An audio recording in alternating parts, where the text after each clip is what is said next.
नमस्कार मेरे प्यारे भाइयों बहनों और बच्चों। यह वीडियो हम एक ऐसे सेठ सेठानी के बारे में बना रहे हैं जो कि बहुत ही सज्जन और बहुत धनवान थे, लेकिन उनके कोई संतान नहीं थी। इस बात का उन्हें बहुत दुख था, लेकिन इसके बावजूद भी वे लोगों को दान देते थे, सबके साथ अच्छा व्यवहार करते थे, समाज में सबका मान सम्मान करते थे। बहुत ही दयालु स्वभाव के भी थे, गरीबों की सहायता करते थे, मदद करते थे। इस तरह से सेठ सेठानी अपना जीवन बहुत सुखपूर्वक बिता रहे थे।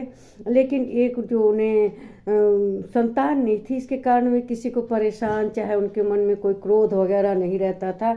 भगवान की इच्छा समझ के वो उसको स्वीकार करते थे।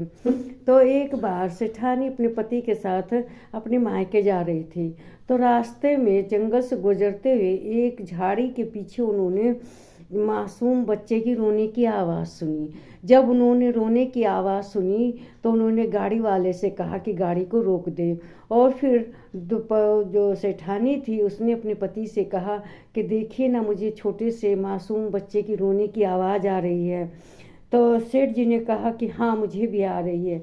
तो उन्होंने कहा कि चलो देखते हैं। दोनों गाड़ी से उतरे और धीरे धीरे उस झाड़ी के पास पहुँचे जहाँ से बच्चे की रोने की आवाज़ आ रही थी।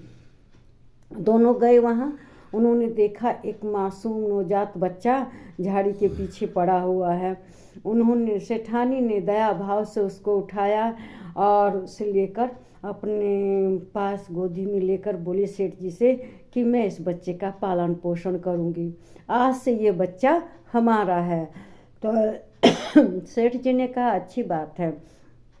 वे उस बच्चे को घर ले आए, घर लाकर उसका पालन पोषण करने लगे, बहुत अच्छे संस्कार दिए।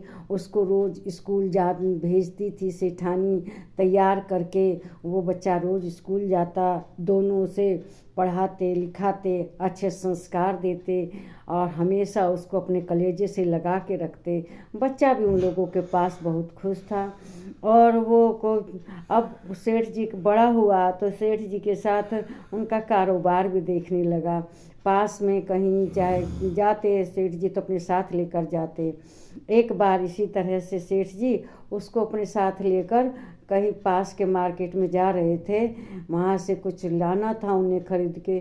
तो उसी क्रम में रास्ते में उन्हें प्यास लगी तो वे एक घर के पास रुक गए और उस घर में उन्होंने पूछा कि क्या यहाँ पानी मिल सकता है, कोई हमें पानी पिला सकता है।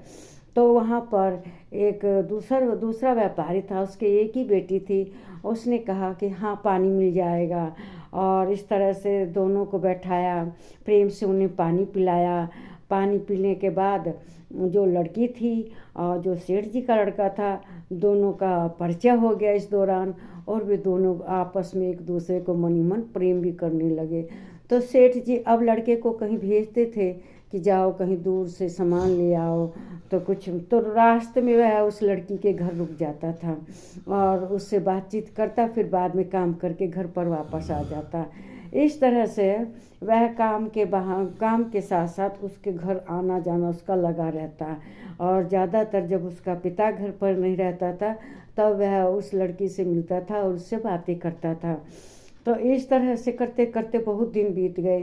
फिर एक दिन सेठ जी के लड़के ने अपने पिता से कहा कि देखिए, वो जो फलाना सेठ है, मैं उसके साथ उसकी बेटी के साथ विवाह करना चाहता हूँ, उसकी लड़की मुझे बहुत पसंद। सेठ जी भी तैयार हो गए क्योंकि उनका एक ही बेटा था। वे बारात बाजा गाजा लेकर और उस लड़की के साथ खूब ठाठ से शादी करके उस लड़की को अपने घर ले आए। तो इस तरह से दिन सुख से बीत रहे थे। लेकिन उधर जो लड़की का पिता था वो बीमार रहने लगा।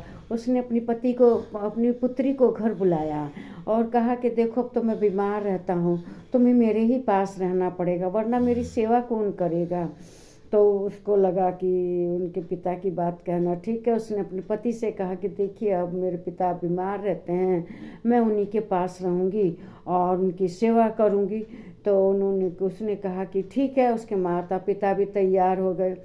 जब वह सेठ के उस पुत्री के उसके पिता, जो लड़की थी उसके पिता के पास रहने लगे, तो वो लड़का अब धीरे धीरे जो अब वो ज़्यादा उसका वहाँ आना जाना हो गया। और जो लड़की का पिता था अब समझाना शुरू कर दिया कि तुम अपना कारोबार यहीं कर लो, अपनी जो जो हिस्से की प्रॉपर्टी है उसे लेकर यहाँ आ जाओ। उसने जाके अपने पिता से कहा कि ऐसे ऐसे जो उसका ससुर है कह रहा है। तो उसने कहा कि जैसी तुम्हारी इच्छा, उसके हिस्से की प्रॉपर्टी बेच के सेठ जी ने दे दिया, धन लेकर यहाँ आया और लड़की के घर रहने लगा। तो उसका पिता तो बीमार था, सारा पैसा वो प्रॉपर्टी का कहाँ से उसमें लगता, व्यापार में, वो सब बैठ के रोग में, दवाई में भी उसमें अपना खाना पीना शुरू कर दिए। इस तरह से वो बीमारी में उसका बहुत पैसा खर्च हो गया। पैसा खर्च होने से अब फिर कंगाली आ गई, तो वह फिर अपने पिता के पास गया। उसके पिता ने कहा तुम्हारा तो हिस्सा बेच के मैंने सब दे दिया है, लेकिन दया करके कुछ पैसे दे दिए। वह पैसे लेकर फिर उस लड़की के पिता के घर आया और वह इस तरह से बैठ के खा रहा था। बीमारी में दवाई वगैरह में पैसा लग रहा था। इस क्रम में अब वह सारा एकदम खाली हो गई और वह बूढ़ा भी मर गया, जो लड़की का पिता था। अब वहाँ तो एकदम कंगाली हो गए थे, खाने के भी उनको लाले थे। तो वो फिर अपने पिता के घर गया। वैसे अब उस लड़की को तो बड़ा संकोच हो रहा था, क्या मुँह लेके हम घर जाएं, लेकिन तब भी वह अपने पति के साथ अपने घर आई। लेकिन जो सेठानी थी बहुत उदार स्वभाव की थी। उसने कहा कोई बात नहीं, जो हुआ सो हुआ, अब तुम घर पर अच्छी तरह से रहो, घर की देखभाल। जो सेठानी थी उसने उदार हृदय से अपनी पुत्रवधू को और पुत्र को माफ़ कर दिया और अपने पास रख लिया। अब उसकी जो पुत्रवधू थी वह भी समझ गई थी कि सेठानी का स्वभाव कैसा है, वह किस नेचर की है, और वह अब दिन रात अपने सास ससुर की सेवा करने लगी, उनके साथ प्रेम से रहने लगी। और जिस लड़के को उन्होंने पाल पोस कर बड़ा किया था वह भी लड़का अंत में उनके अनुसार हो गया, अच्छे नेचर का हो गया, अच्छा स्वभाव हो गया। वह आपसे सेठानी की खूब सेवा करता और उनके दिन सुख में बीतने लगे। तो इसलिए दुख सुख आते रहते हैं, परेशानी आती रहती है, लेकिन आदमी के सब अंत में दुख दूर हो जाते हैं। भगवान सबके दुख दूर कर देता है। इस तरह से वह ठीक हो, सब घर समाज हो गया उनका और प्रेम पूर्वक रहने लगे। तो दुख सुख में आदमी को धैर्य के साथ काम लेना चाहिए। सेठानी ने धैर्य के साथ काम लिया, बच्चों का साथ देती रही।